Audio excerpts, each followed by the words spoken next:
Hello friends, welcome to the channel. Today's topic is outlier treatment. Before I start, I'd like to request you to subscribe the channel, like and share.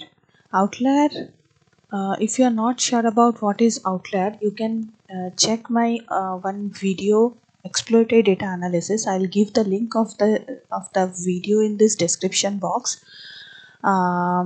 And don't worry about the code www.mlddatasciences.com. All the codes are available there. You can download from there. So I have imported all the libraries. Now I am creating one data set. This is a list which contains the outlier. I will convert it into a data frame and given the name of the column is age. See, outliers are like all the data points will be in a similar range, and if any data point is in very far from that range, then we call the data point as an outlier. You can see that 13 till 15, these are almost in a near like they are all similar range, 13, 10, 12, 14. But if you see 102, that is very far from this range, then we can call them as an outlier.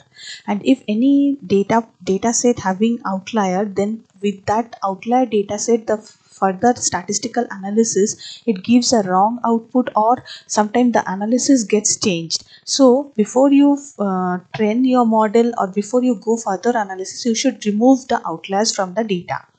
Now to identify the outliers, you can plot box plot which is present in Seaborn library. That will show you that the data set has outliers or not. You can see here these three parallel lines. These are the interquartile range. If the data point lies between this range, then that data is not outlier. Which is not present in that range, those data points are outliers. So here we can see these are near 100. There are 3 data points, even near 0, 1 data point. So these points are outlier points. Another method is interquartile range, which also says us the data point having outlier or not, and other one is z-score. So now I have created one function which is based on the interquartile range. I will tell you that what the function does.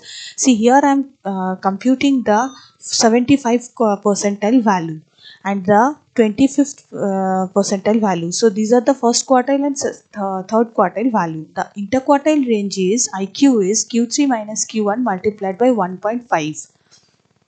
Now in the upper side, if the data point is below this point, below this value, so IQ plus Q3, any data point is below this value, then we can say that this is like inside the this value is not outlier. If it is above this value, then we say that that is an outlier. So similarly we are computing the lower bound also. Now I am checking that which are the points. Here I am checking which are the points at the outlier points. Now you can see the upper bound is 19.5 and lower bound is 7.5. So any data point which is above this is outlier, and any data point which is lower than this is that is outlier. So these are the data point in my data set which are outlier point. Now I am replacing this outlier data point with this upper value or the lower value. So here what I am doing is np.where, where the data age value is greater than this, I am replacing with the upper value, and if it is less than the lower value, I am replacing with the lower value. So this is interquartile range with which we have replaced the outlier data point. Now if you check the box plot, there will be no outliers. One more method is z-score. For that also I have created one more function. So z-score, what it does is it calculates the mean and standard deviation. Now any data point, the z-score formula is z-score is equal to I minus the data point minus the mean value divided by the standard deviation, that is the z-score. And if the z-score value is greater than threshold, then this is the that is the outlier point. And threshold is, see, I have taken here threshold is 3. So what we are considering is here if we are plotting a normal distribution, then that will be a bell-shaped curve. and the mean value will be here. Now the first standard deviation will be here, second will be here, and third will be here. So any data points which is inside this third standard deviation, we are saying these are not outliers. Which is outside this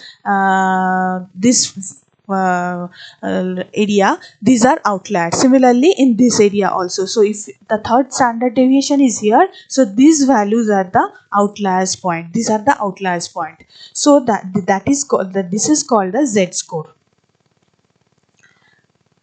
So similarly, if I call this function, see I am calling this function, I have created again the data set.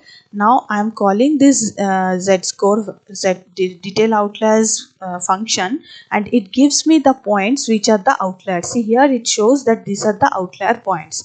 Now for removing outliers also, I am calculating the upper value. Upper bound is mean plus 3 into standard deviation. So whatever standard deviation plus 3 standard deviation, that is the threshold value we are taking. So till that point we are saying that this is the upper bound. If the data point inside that, then this is not outlier. If it is above this, then this is outlier. So same way we are calculating np dot where this data frame age value is greater than upper, we are replacing with upper. Again if it is less than lower, then we are replacing as lower.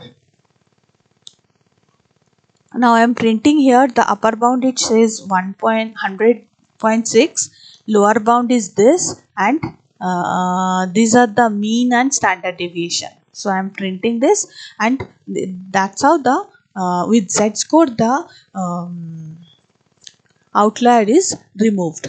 So I hope I have discussed everything about outlier treatment. So basically with outlier treatment, to identify outlier you can go for boxplot or interquartile range or z-score. Any of the method also, like z-score or in interquartile range, you can replace the value with that value, upper bound, lower bound value. Any method you can apply to remove your outliers. So that's all for today's video. I hope you liked the video. Please subscribe to my channel, and for the code you can go to mldatasciences.com. Thank you. Thanks a lot.